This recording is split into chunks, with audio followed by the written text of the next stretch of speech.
A visitor in latter April, when the petals start to scatter, would turn their head up at the apple tree out front and say, "Normal apple trees grow best in orchards, lined in rows, to maximize their load. But here is only one tree, straddling the tree line in the half-day. But this one tree is fine for this one family. Can't you plant some more?" the visitor might say.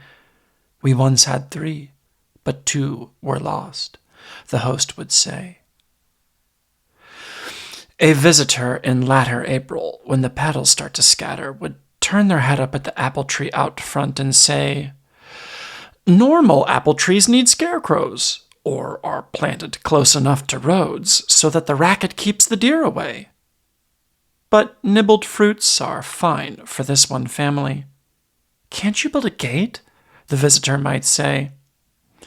"We take a ladder to the topmost branch and cull from there, as it is out of reach from deer," the host would say.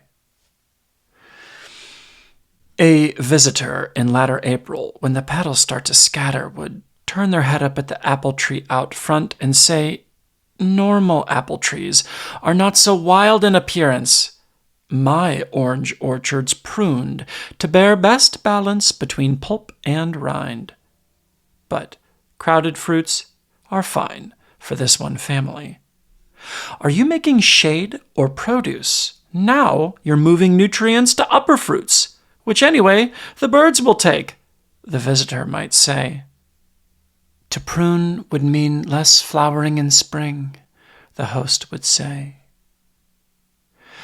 A visitor in latter April, when the petals start to scatter, would turn their head up at the apple tree out front and say, "Unprotected, unproductive, useless.